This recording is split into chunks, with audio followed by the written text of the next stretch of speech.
जी हाँ दोस्तों, सीरियल क्योंकि सास भी कभी बहू थी के आने वाले एपिसोड्स अब पहले से कहीं ज्यादा इमोशनल, ड्रामेटिक और सस्पेंस से भरपूर होने वाले हैं।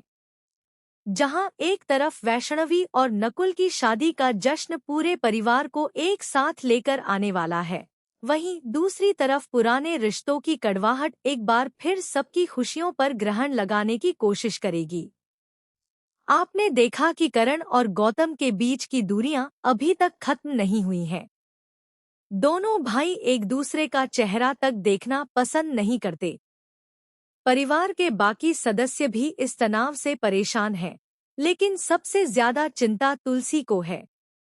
तुलसी जानती है कि अगर इस शुभ मौके पर भी दोनों भाई एक नहीं हुए, तो शायद यह रिश्ता हमेशा के लिए टूट जाएगा। इसलिए वह एक ऐसा फैसला लेने वाली है जो पूरी कहानी की दिशा बदल देगा। तुलसी करण के सबसे पुराने और भरोसेमंद दोस्त की मदद लेती है। उसे पूरा विश्वास है कि अगर कोई करण के दिल तक पहुंच सकता है तो वह उसका दोस्त ही है। दोस्त करण को समझाता है कि रिश्ते नफरत से नहीं, बल्कि प्यार और माफी से चलते हैं। शुरुआत में करण उसकी एक भी बात सुनने को तैयार नहीं होता, लेकिन जब उसे एहसास होता है कि उसकी जिद की वजह से पूरा परिवार बिखर रहा है, तब वह थोड़ा नरम पड़ने लगता है। इसी दौरान गौतम के बेटे के फंक्शन में करण की मौजूदगी पूरे परिवार को चौंका देती है। किसी ने भी उम्मीद नहीं की थी कि करण वहां आएगा। गौतम भी उसे देखकर हैरान रह जाता है। दोनों की नजरें मिलती हैं, लेकिन कोई भी पहले बात करने की हिम्मत नहीं जुटा पाता। माहौल पूरी तरह भावुक हो जाता है और हर किसी को लगता है कि शायद आज वर्षों पुरानी दूरियां खत्म हो जाएंगी। शादी की रस्में जैसे जैसे आगे बढ़ती हैं, वैसे वैसे दोनों भाइयों के बीच की बर्फ भी पिघलने लगती है। हल्दी, मेहंदी, संगीत और फेरे, हर रस्म के दौरान कई ऐसे पल आते हैं जब करण और गौतम को एक दूसरे का साथ देना पड़ता है। धीरे धीरे दोनों को एहसास होता है कि उनके बीच जो गलतफहमियां थीं, वे दूसरों की बातों और अधूरी सच्चाइयों की वजह से पैदा हुई थी।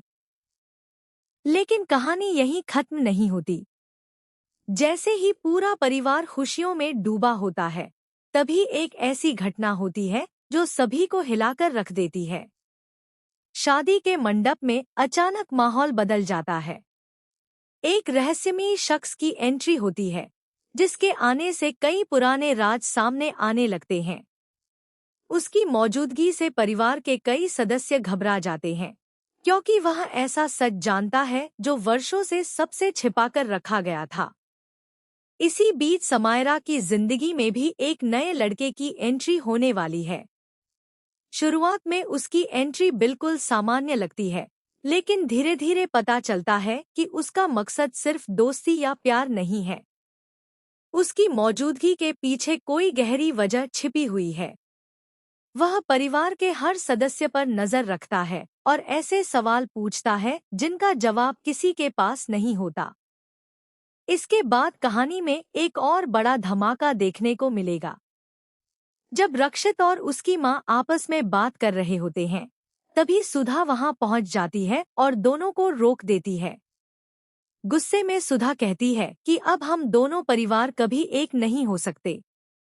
सुधा की यह बात सुनकर रक्षित के पैरों तले जमीन खिसक जाती है।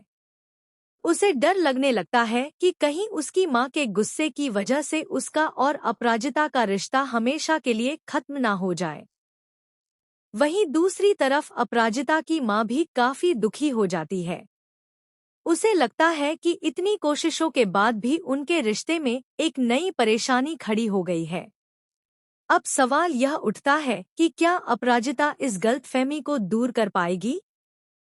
क्या रक्षित अपनी मां सुधा को सच समझाने में कामयाब होगा? क्या सुधा को पता चलेगा कि अपराजिता का इरादा उसके बेटे को फंसाना नहीं बल्कि उसका साथ देना था? या फिर सुधा का गुस्सा दोनों की जिंदगी में ऐसी दरार पैदा कर देगा जिसे भरना मुश्किल होगा? आने वाले एपिसोड में देखने को मिलेगा कि रक्षित एक बड़ा फैसला लेने वाला है। वह अपनी माँ और अपराजिता के बीच की गलतफहमी खत्म करने के लिए कोई बड़ा कदम उठा सकता है।